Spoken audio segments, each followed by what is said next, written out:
Y bien, estimados jóvenes, bueno, vamos a seguir en esta nueva unidad sobre la autoestima. Como les había comentado, es importante pues conectarnos un poquito con todo lo que tiene que ver con estas emociones, sentimientos, ideas que tenemos acerca de nosotros mismos.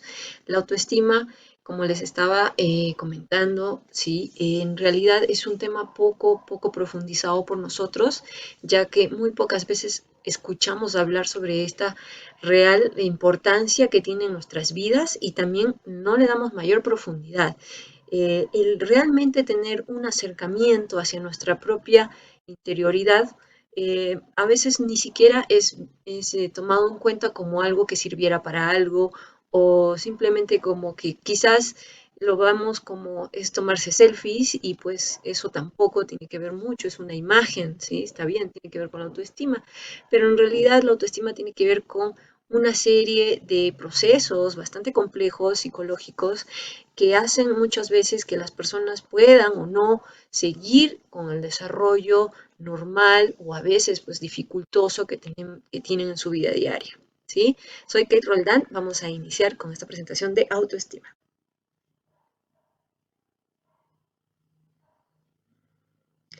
Es imposible la salud psicológica a no ser que lo esencial de la persona sea fundamentalmente el ser aceptado y amado y respetado por otros y por ella misma, según Abraham Maslow. Como ustedes pueden notar, este ya pensador, en realidad psicólogo, decía que en realidad las personas no pueden tener una salud psicológica, por así decirlo, establecida, integrada, si es que la persona realmente no había aprendido a aceptarse y amarse ella misma y también los demás. Por lo tanto, cuando no tenemos esta apertura hacia nosotros mismos de aceptarnos, amarnos, cuidarnos, también va a repercutir en nuestra salud psicológica. Concomitantemente, si estamos en un ambiente, un contexto donde no sentimos que no somos queridos, que no somos respetados y que se nos vulnera nuestra propia autoestima, nuestra salud psicológica se va a resquebrajar en algún momento. Es importante, por eso, parte de nuestra calidad de vida es centrarnos en tener una correcta salud psicológica con nuestra autoestima conservada, por así decirlo, ya que cualquier persona que agreda psicológicamente o físicamente a esta integridad de la persona, estaríamos generándole una serie de desajustes que en su proceso de crecimiento, si es que estamos hablando de un niño o una persona adolescente, le va a afectar. El ser humano es una singularidad en el universo, una especie de Dios encadenado. El asunto es que muchas veces olvidamos quiénes somos y por lo tanto abandonamos nuestra real importancia. Eh, Bien, o sea, el ser humano en realidad, como cada uno de ustedes es una singularidad, no va a haber alguien igual que tú, que tenga las mismas ideas, pensamientos, sentimientos que tú. Sin embargo, a veces olvidamos que esta singularidad también está referido a algo quizás un poco más sagrado, algo más profundo o algo divino. Y creemos pues de que en realidad somos seres humanos torpes y seres humanos destructivos, como ya algunas veces podemos ver en algunos memes, algunas propagandas que vemos donde a veces al ser humano se le degrada demasiado y solamente se concentra en su parte negativa. Al hacer esto, pues también nuestra propia humanidad está en juego, ya que no nos estaríamos dando oportunidad en algún momento de realmente cambiar nuestro destino hacia un futuro más esperanzador para todos. La autoestima es considerada como la valoración que se tiene de sí mismo, involucra emociones, pensamientos y sentimientos, experiencias y actitudes que la persona va recogiendo en su vida. En el día a día de tus pesares, de tus alegrías, vas recogiendo una serie de vivencias, experiencias con las personas que te vas conociendo, que vas conversando, en la misma interacción familiar, tú ya estás básicamente construyendo lo que es tu autoestima, ¿sí? Y se va a incrementar en la medida que esta interacción, que todo lo que creas, sientes o hagas esté dirigido hacia algo interesante, es decir, hacia algo positivo de ti mismo y de los demás, ¿sí? Al hacer lo contrario, solo recoger, por así decirlo, espinas, cosas muy dañinas que te pueden hacer daño, lo único que estás haciendo es vulnerar tu propia autoestima. Entonces, es nada más que nada menos la autoestima es un proceso de evaluación perceptiva de nosotros mismos que involucra nuestra forma de pensar, sentir y actuar con nosotros mismos, ¿sí? Por lo tanto, es un proceso bastante complejo, no es algo que se dé en automático, ya que muchas veces, a veces ni siquiera nos damos cuenta que en realidad ciertas actitudes o ciertos sentimientos nos podrían estar generando cierto daño hacia nuestra autoestima. Componentes y factores de la autoestima. Pues es importante, queridos jóvenes, entender qué es lo que hace que la autoestima sea de esa manera, ¿no? ¿Por qué tú de pronto a veces te sientes muy bien contigo mismo? Contigo te sientes genial y a veces no, a veces sientes que te puedes equivocar demasiado en las cosas, tienes demasiadas expectativas, fracasas y no sabes cómo levantarte. ¿No? A veces tienes demasiadas ideas de que no lo voy a poder hacer como tal persona, tengo miedo a poder expresarme, no me gusta trabajar en equipo. Todo eso, estimados jóvenes, vienen a ser componentes que han ido afectando de alguna forma tu autoestima. Así que los componentes de la autoestima están referidos básicamente, ¿sí?, a lo que es el componente cognitivo, afectivo y conductual. Y aquí le vamos a dar mayor importancia, sobre todo en los componentes de la autoestima, el componente afectivo, ya que el componente afectivo va a ser esa cercanía, adhesión o rechazo que voy sintiendo a lo que siento, a lo que pienso y a lo que hago, ¿no?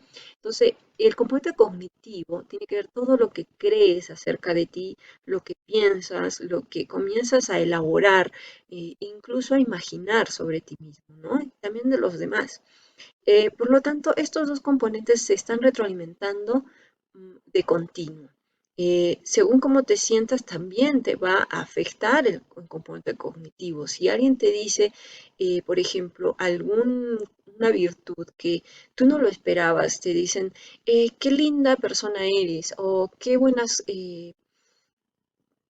capacidad tienes de escuchar o qué empático o qué empática que eres, pues el componente afectivo se va a sentir muy bien, por lo que tus creencias y pensamientos van a cambiar, ¿no? Van a pensar, hoy creo que en realidad sí puedo hacer esto bien, o en realidad no sabía que yo podía llegar a ser podía ser buena persona o buena amiga, ¿no? Entonces se van retroalimentando. Lo interesante sería que el componente conductual, que es nuestro comportamiento, vaya en consonancia con estas dos esferas, ya que a veces sucede de que creemos una cosa de nosotros, sentimos otra y actuamos totalmente diferente. Entonces eso también hace que la autoestima se desintegre, ¿sí? Entonces no estamos en coherencia. Entonces eso también afecta a nuestra propia autoestima. Si no estamos en coherencia con nosotros mismos, ya que pensé una cosa, no la dije, pero sentía otra diferente. Entonces ese procedimiento en tu conducta marca un registro interno que te va diciendo, ¿y por qué no lo dijiste? Quizás si hubiera cambiado mi respuesta, hubiera sido diferente el resultado. Entonces también tiene que ver con la adhesión o desintegración que vamos también haciendo con nosotros mismos y nuestra autoestima. Al final, lo que somos de coherentes o incoherentes también va a afectar lo que es un componente de la autoestima. Bien, estimados jóvenes, hay otros componentes que hacen que haya factores determinantes en la autoestima. Esto, por ejemplo, es la teoría que habla sobre tres factores que de alguna manera van a determinar la forma en cómo nosotros sobrellevamos nuestra evaluación que hacemos de nosotros mismos. La primera es lo que hizo tu padre del mismo sexo. Por ejemplo, eres varón y tu padre se dedicó, por ejemplo, vino de otro lugar, vino a la ciudad y se dedicó a, por ejemplo, a la venta, al comercio, pero no realizó estudios, ¿no? No realizó estudios, no se preparó en una universidad ni nada, sino que realizó actividades comerciales y eso es lo que pudo hacer. O se dedica en la actualidad a hacer un servicio de taxi o algo así, ¿no? Entonces, te das cuenta que ahí tu padre resuelve las cosas de una determinada manera, ¿no?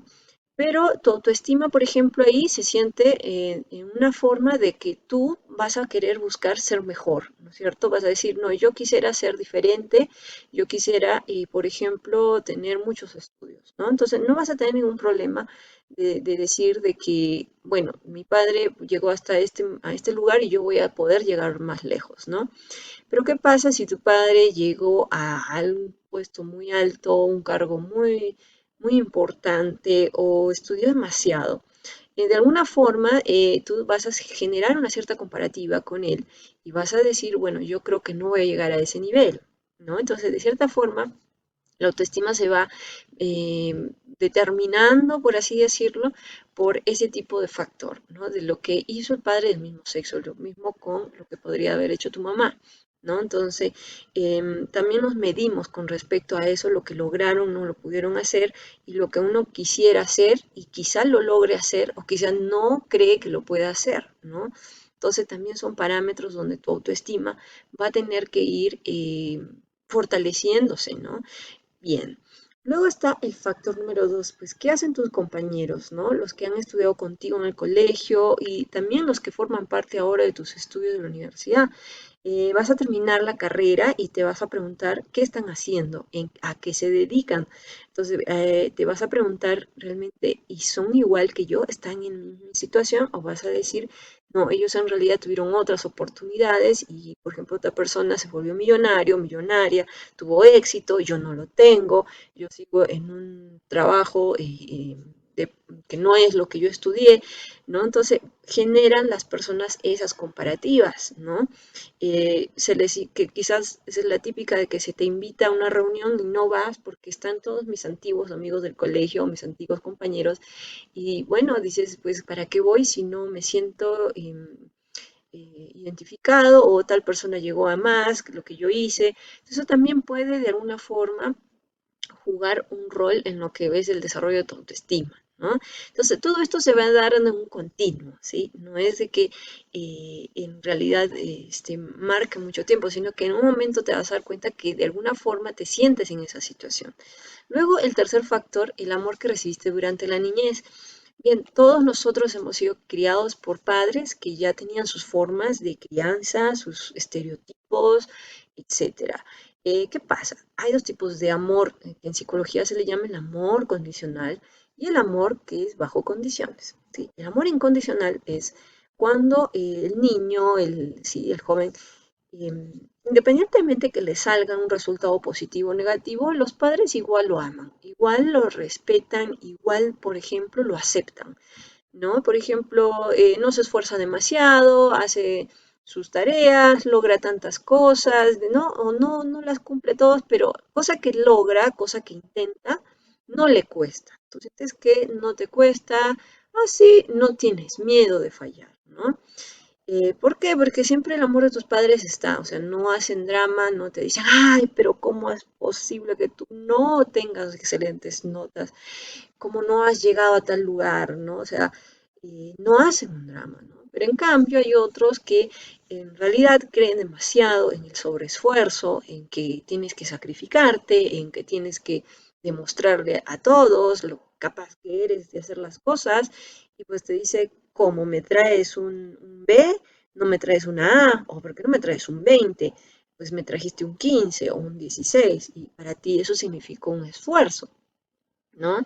Entonces ahí también se va a notar de que el número de veces y en realidad la forma en cómo fuimos también estereotipados con respecto a este tipo de recibir amor o no, pues también nuestra autoestima se va a ver determinada de alguna forma, ¿no? Quizás si es que fuimos de los niños que nos condicionan demasiado por un puntaje, pues siempre nos vamos a sentir que nos esforzamos demasiado y nunca es suficiente, ¿sí? Entonces, eso, estimados jóvenes, con estos primeros conceptos de autoestima. Bien, y seguimos con esta clasificación, estos factores determinantes de la autoestima, conociendo un poco más. Bien, la autoestima también tiene grados o niveles, ¿sí? Tú te puedes ubicar en alguno de estos según cómo tú más o menos te vas comportando, cómo tú vas más o menos evaluando cómo eres, ¿no? Bien, se dice que una persona tiene autoestima alta cuando la persona se siente confiada. ¿sí? O sea, tienes suficiente sensación de confianza en ti mismo, se siente capaz y valiosa, ¿sí? Es decir, aceptado como persona. O sea, tú tu autoestima te dices, yo soy una persona, tengo mis cualidades, mis defectos, eso no me hace mejor ni peor que nadie, por lo que yo me siento capaz de hacer lo que yo quisiera con mi vida o ayudar a otros, etcétera. Entonces, eso genera una autoestima alta. En realidad, eso es clasificarse dentro de una autoestima alta. La autoestima mediana es en realidad ni frío ni caliente, es algo medio extraño en realidad. Es sentirse apto pero a la vez inútil. O sea, a veces sientes que las haces cosas bien y a veces también las sientes que las haces muy mal. Es acertado y equivocado como persona. Dices, sí, creo que esto está bien, pero también creo que estoy dudando, ¿no? En realidad, la autoestima mediana es una incongruencia conductual porque es más que nada un estado de inseguridad, ¿sí? Y como estado de inseguridad es más proclive para desarrollar una autoestima baja, ya que sin esta inseguridad tú podrías tener una autoestima alta. Y la inseguridad en realidad denota de que en muchas ocasiones pues uno duda mucho de las capacidades que uno tiene o duda mucho de lo que está haciendo. Puede ser por desconocimiento también, porque no conoces un tema, pero hay otro, estamos hablando de, por ejemplo, una exposición, pero estamos hablando exclusivamente de la autoestima, se ha referido a ti misma, a ti mismo. Entonces tú puedes sentir como que tú de alguna forma no sientes esa seguridad con lo que tú estás haciendo, ¿no? Entonces es ya más relacionado a este tipo de autoestima que es mediana. La autoestima baja es cuando la persona, cuando sientes que tienes no tienes una buena disposición para la vida, sientes que no puedes vivir, no sabes cómo vivir, estás como improvisando, es como que sientes que te estés equivocando todo el rato, no sé por qué tengo esta pareja, no sé por qué me siento que no puedo realizar las cosas, siento que me voy a equivocar, siento que mis estudios por gusto las estoy llevando a cabo, ¿no? Etcétera, ¿no? Tiene que ver con una sensación de no sentirse en armonía con uno mismo, ¿no? Y también puede incluso reflejarse en tu imagen, ¿no? Donde pues no te arreglas, te descuidas mucho, ¿no? De tu propia imagen. Muy pocas veces cuidas tu apariencia personal, ¿no? Entonces, esa autoestima en realidad está baja, ¿no? Decimos que estamos quizá con un ánimo bajo, también va acarreando que todas tus creencias respecto a ti mismo se van tiñendo de un tono un poco oscuro a lo que te gustaría estar, ¿no? Bien, y lo otro importante, estimados jóvenes, es el tema del amor. El amor hacia nosotros mismos, hacia los demás, no son alternativas opuestas, no es de que si me amo a mí, entonces soy un egoísta y no puedo amar a nadie más. No, tampoco si amas a los demás, entonces no me amo a mí. Entonces, eso tiene que ser un equilibrio, ¿no? Entre eh, ¿no? En todo lo que tratemos de hacer nosotros y el mundo. Todo lo contrario, una actitud de amor hacia sí mismos, serían todos aquellos que son capaces de amar a los demás, ¿no? Entonces, eso decía Eric Fromm, ¿no? El arte de amar es un libro muy conocido entre la psicología, ustedes lo pueden revisar, y habla mucho, pues, de todas las creencias que tenemos con respecto al amor, y pues básicamente el amor empieza primero consigo mismo, para poder hacerlo con los demás.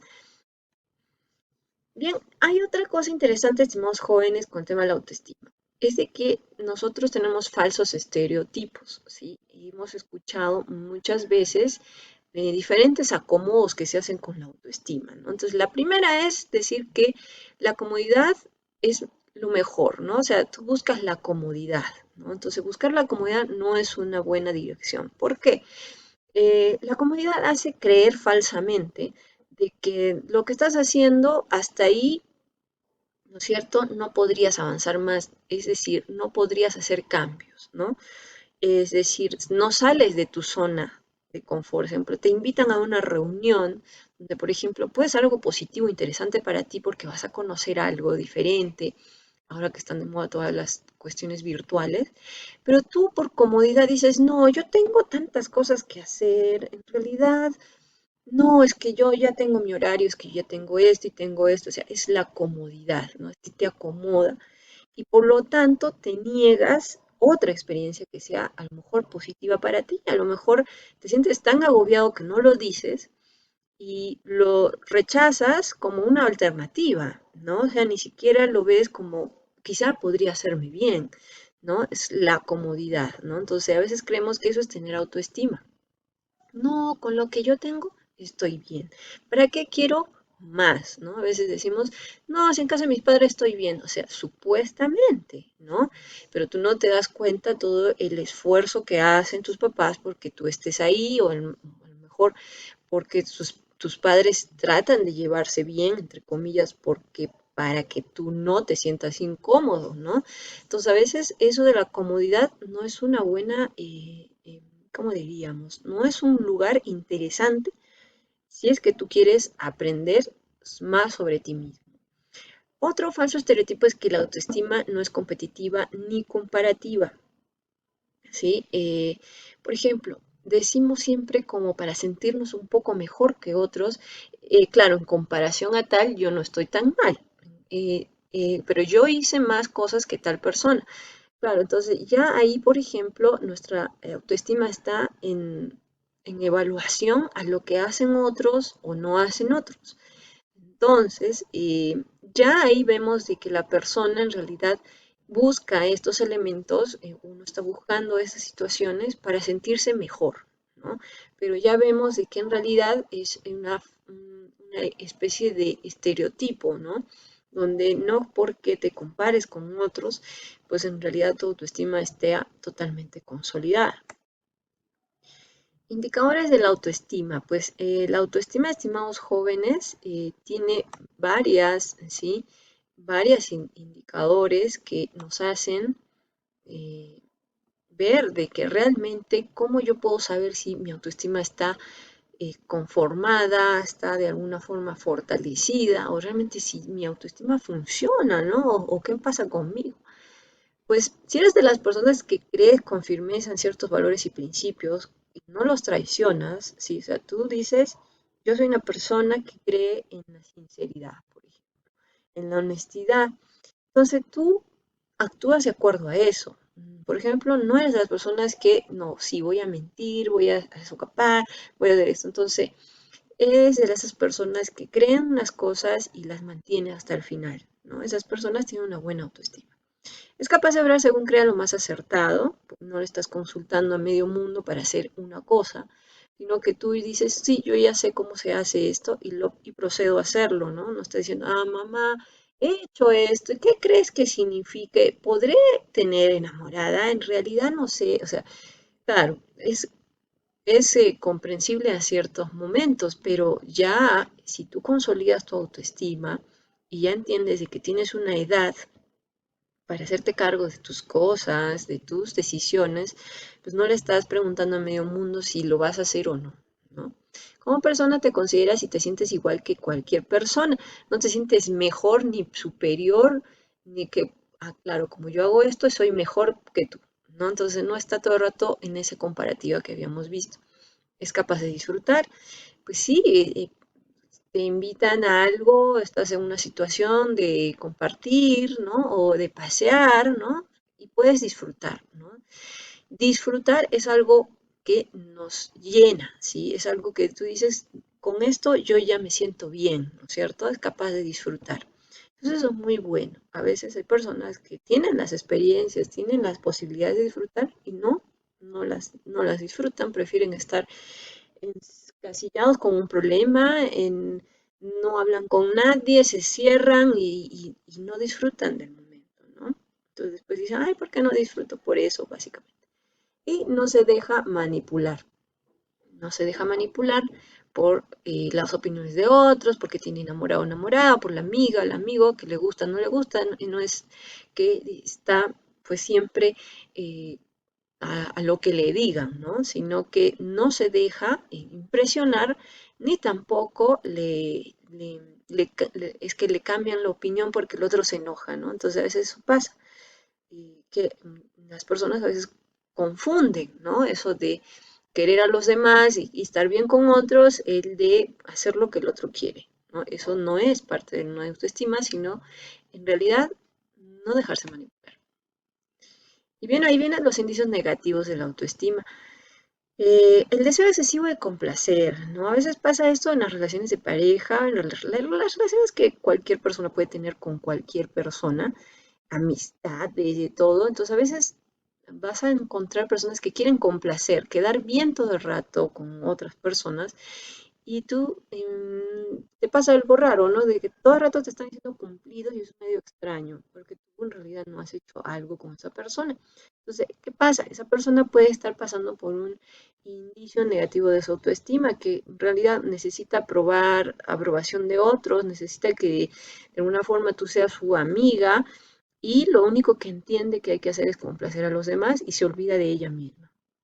¿No? Eso también nos puede pasar en una relación, de que, ay, no, a mi pareja le tengo que complacer en todo lo que quiera, ¿no?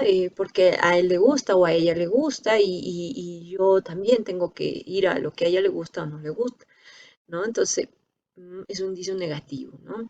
Autocrítica rigorista, críticos con los demás. Pues también hay personas, y bueno, a veces nos centramos solamente en lo malo que hacemos, en lo que no podemos lograr, en lo que no podemos alcanzar y que lo hemos hecho mal, ¿no? O sea, encima que te costó mucho, encima lo hiciste muy mal, que está horrible, ¿no?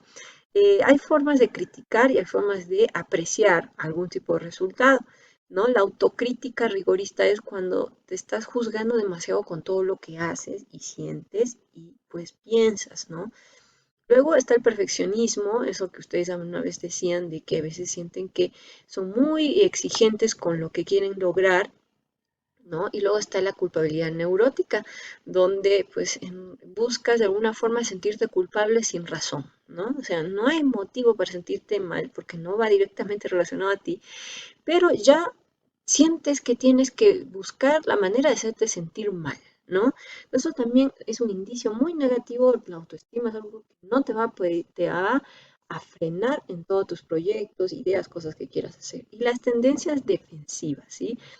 Que es estar siempre a la defensiva, es decir, nadie te puede decir una broma, nadie te puede jugar en dolo porque estás a la defensiva, pensando que lo hace referido a ti cuando en realidad la persona lo vio algo como gracioso o algo que le pasó, ¿no? Y no referido exclusivamente a ti, ¿no? Y la hipersensibilidad a la crítica, pues hay personas que ya les dices, oye, ¿no crees que pudieras haberlo hecho de otra manera? Pero ¿a qué te estás refiriendo? En realidad, todo lo ven mal, entonces vas a ver que la persona hipersensible ya está en un estado un poco, ya incluso de sus emociones, un poco alterado, ¿no? Porque una persona que de pronto está llorando, no le dijeron nada, entonces algo le pasa a esa persona, ¿no? No entenderlo esto como que la persona se da cuenta, o sea, una persona que está con todas estas cosas, estos indicios, en realidad no sabe lo que le está pasando, ¿no?